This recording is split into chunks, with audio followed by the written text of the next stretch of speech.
over here in the UK, we're tiny, but you go 10 miles and it's a completely different place.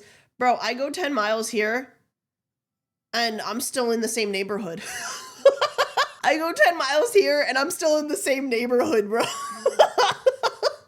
Like, I need you to understand that, like, everything, I think it's because of the sheer size of this country, everything is just bigger. Like, neighborhoods, massive. Cities, massive.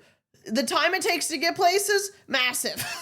There are some YouTube videos about how the U.S. is really more like 5 or 6 nations or cultural regions welded together under the same banner. It's true. And I feel like because like the United States, at least at one point, was like a cultural melting pot of sorts, for lack of like a better way to say it. Even if you're in one place, like you go to any city and it is just an amalgamation of so many different cultures. It doesn't even have to be like one of the major ones, just any city, any like city. It doesn't have to be like LA or New York or Vegas, like literally any city of like some size.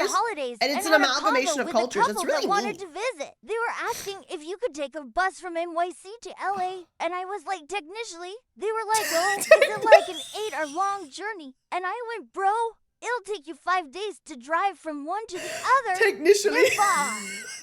Technically. Sorry, I really like the way he read your misspelling. Technically. Yeah, like, theoretically, you could, but, like, it wouldn't be the same bus, and also it would take you many days. Like, I need you to understand, Americans are kind of low-key crazy, because, like, they'll, like, look and be like, oh, Florida's, like, a 10-hour drive? That's nothing. We'll just start in the morning. Get in, kids. Or some of them will be like, oh, we'll start at night so the kids sleep through the night and we'll get there in the morning. And then it's just 10 hours, you know? Like, and it's like, hey, what the hell?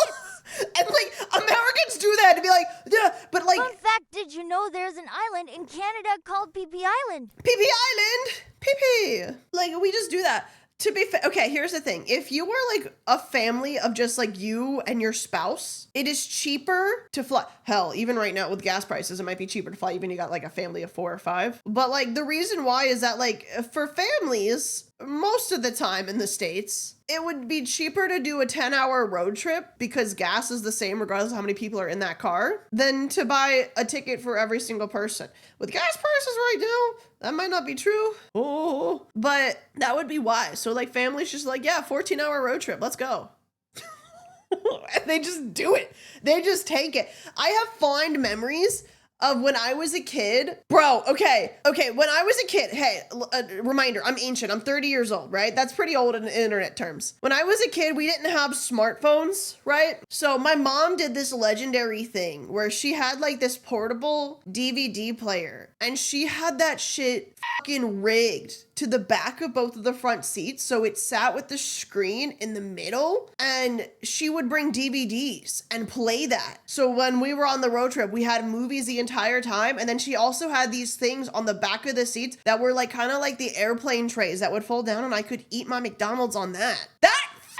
That was great. That was awesome, dude. That was everything. And my mom would just like, we would start in the morning, mom would be like, all right, we're going. And we would just drive all damn day. And that's just how we would live. And it was great. It was awesome. And then I would have my little like Game Boy or whatever, but I couldn't really play that too much because I would get motion sickness. So I would just watch the movie or stare out the window. It was pretty nice. But also, I'm really glad that I was born when I was born, because I think I probably would have had extreme anxiety if I had to be my mother and like print out like 5 pages of fucking directions to get to a city in Florida like over half a day away. Because if we miss the turn, I just don't know what to tell you anymore, dude. I don't know where we are anymore, bro. I couldn't tell you, man. At this point, who the fuck knows? You missed that exit? We're fucking lost now, dude. Who knows, man? Fuck it. We're dead. We're dead. Because I don't know what to tell you anymore.